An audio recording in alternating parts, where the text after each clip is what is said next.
Je dirais oui, la police est très républicaine. Le problème, c'est que c'est la République qui est raciste, capitaliste et sexiste et extrêmement violente. On est dans une société qui est en forme de pyramide, où il y a une oligarchie, une minorité qui vit sur les autres. Et pour faire tenir ça, il faut de la coercition, il faut de l'idéologie aussi. Il faut mettre des idées dans la tête des gens, comme le fait que la police les protège. Il faut de la force aussi, il faut de la violence. Et du coup, la police sert à ça. Alors moi, je pense que ce qui s'est passé, il y a eu un choc très fort après les attentats. Et quand il y a un choc, les gens sont très suggestibles. Il y a eu des opérations médiatiques, idéologiques, politiques très très fortes pour essayer d'imposer aux gens cette idée, on le fait depuis la maternelle, que la police est là pour les protéger, pour sauver la veuve et l'orphelin, etc. Et du coup, bon, bien sûr, il y a des gens qui y ont cru, et il y a des gens aussi qui y croient parce que ça répond à leurs intérêts. Dans les classes dominantes, dans la bourgeoisie, même dans les classes moyennes, il y a des systèmes de privilèges qui ont besoin d'être protégés, et du coup, il y a besoin d'une force pour ça, une force qui sera forcément violente. Ce qui s'est passé depuis, c'est que cette société inégalitaire, cette société pyramidale, elle a mis en place énormément de choses que, apparemment, ce serait l'état de droit. Du coup, entre le 49.3 ou toutes ces choses-là, on hallucine un petit peu.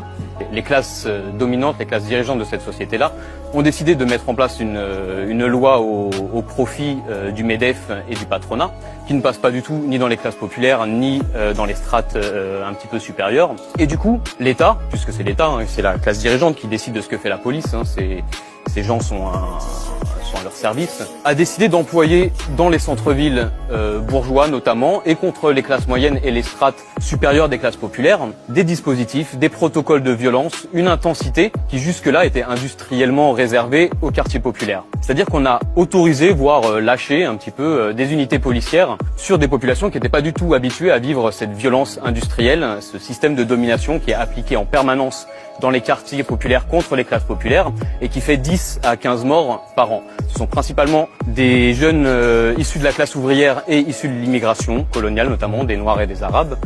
Du point de vue de l'impunité policière, du coup ce monsieur raconte n'importe quoi, les 10 à 15 morts par an ne trouvent aucune solution dans les tribunaux.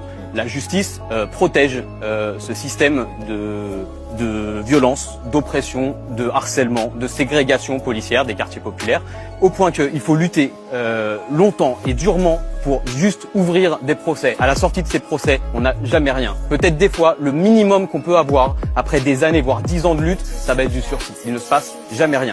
Et le système de violence qui est appliqué industriellement et en permanence dans les quartiers populaires a été d'une certaine manière employé dans les centres-villes.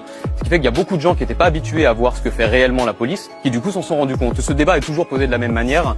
La violence de l'oppresseur et du système de domination à la résistance des dominés qui s'y opposent. Il faut quand même reprendre le truc depuis le début. Les gens naissent pas avec la détestation de la police. Ça doit bien venir à un moment de quelque part. Oui, et ce pauvre monsieur là, forcément, on les comprend. Les policiers, ils sont un peu en galère là. Ils sont surarmés. Ils ont des équipements énormes. Ils sont face à des lycéens qui les insultent, des ouvriers qui contre-attaquent, des vieux qui s'auto-organisent, des retraités qui s'organisent collectivement.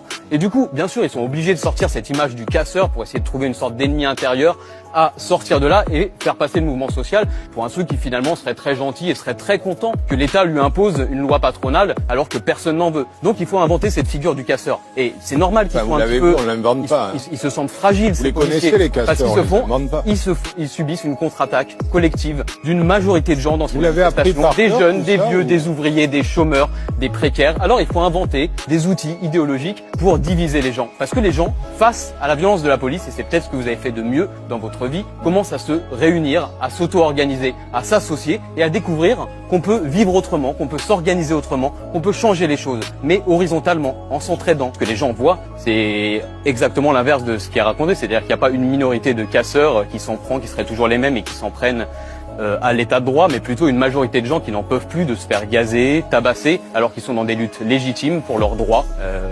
Et voilà, du coup, je pense qu'il y a beaucoup de gens qui ouvrent les yeux sur ce qu'est réellement la police et sur ce qu'est réellement l'État.